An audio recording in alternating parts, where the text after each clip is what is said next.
भारत की संसद में इस समय मॉनसून सत्र चल रहा है। इस सत्र में जहां एक ओर देश के सुरक्षा मुद्दों पर बात हो रही है तो दूसरी ओर सदन में एक प्रमुख बिल पर चर्चा हो रही है।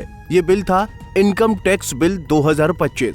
भारत सरकार ने आयकर विधेयक 2025 को वापस ले लिया है, जिसे 13 फरवरी को लोकसभा में 6 दशक पुराने आयकर अधिनियम 1961 के स्थान पर पेश किया गया था। इस बिल के वापस लेने के पीछे कुछ जरूरी बदलाव बताए गए हैं। आइए समझते हैं क्या है पूरा मामला।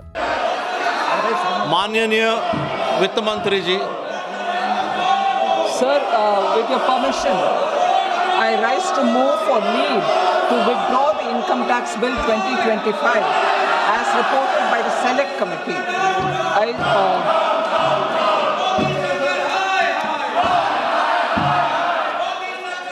प्रश्न यह है कि विधेयक के वापस लेने की अनुमति प्रदान की जाए।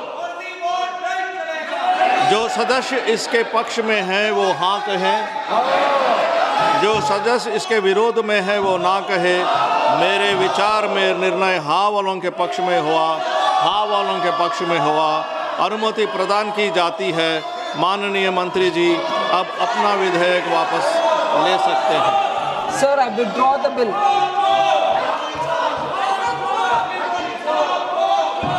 दरअसल भारत सरकार ने इनकम टैक्स बिल को सदन से वापस ले लिया है। ये विधेयक की जांच के लिए भाजपा सांसद बैजयंत पांडा की अध्यक्षता में 31 सदस्यीय प्रवर समिति बनाई गई थी। समिति ने विधेयक की जांच की और 285 सुझाव दिए थे। समिति ने 21 जुलाई 2025 को अपनी रिपोर्ट लोकसभा में प्रस्तुत कर दी।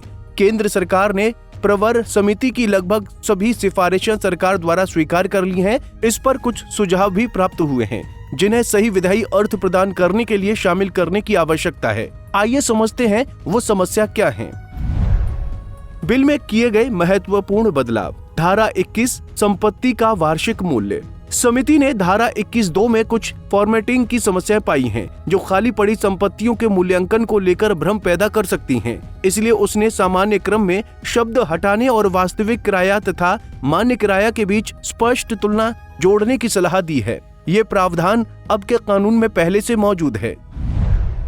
धारा 22 गृह संपत्ति से आय में कटौती। धारा 22(1)(a) में समिति ने स्पष्ट किया कि 30% की मानक कटौती को नगरपालिका कर काटने के बाद वार्षिक मूल्य पर लगाना चाहिए। धारा 22(2) में उसने सलाह दी कि निर्माण के पहले लिए गए ब्याज पर कटौती को उन संपत्तियों के लिए भी बढ़ाया जाए जो किराए पर दी गई हैं, ताकि ये मौजूदा कानून के अनुसार हों।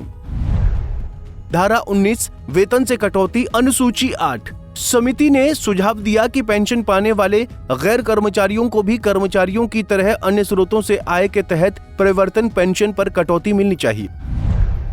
धारा 20 व्यवसायिक संपत्ति। समिति ने कहा कि जिन व्यवसायिक संपत्तियों का अस्थायी रूप से उपयोग नहीं हो रहा, उन पर गृह संपत्ति के रूप में कर लगाने से बचने के लिए कब्जे में शब्द को जैसे वो चाहें बदलना जरूरी है। बता दें कि फरवरी में वित्त मंत्री निर्मला सीतारमण ने संसद में आयकर विधेयक 2025 को भारत के प्रत्यक्ष कर कानून में 60 से ज्यादा वर्षों में सबसे महत्वपूर्ण बदलाव बताया था। इसका उद्देश्य 298 धाराओं वाले आयकर अधिनियम 1961 को एक आधुनिक करदाता अनुकूलन कानून से बदलना था, जो सरल भाषा में लिखा गया हो और वर्तमान कानून से लगभग 50% छोटा हो। इस बिल का लक्ष्य इनकम टैक्स से जुड़े कानूनों में रियायत देना है, जिससे आम आदमी को एक सरल प्रक्रिया मिल सके। ये बिल टैक्स नियमों की जटिलता को सरल बनाता है। ये बिल अगर सदन में पारित हो जाता है तो ये अपने आप में एक ऐतिहासिक बदलाव होगा।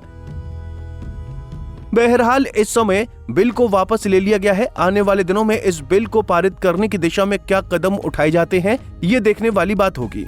फिलहाल अभी 11 अगस्त इस बिल को संसद में पेश करने की तारीख बताई जा रही है। अगर ये बिल संसद में पारित हो जाता है तो ये अपने आप में एक बड़ा फैसला होगा। हमसे जुड़े रहने के लिए हमारे YouTube चैनल को सब्सक्राइब करें और नई वीडियो की नोटिफिकेशन के लिए बेल आइकॉन को दबाएं।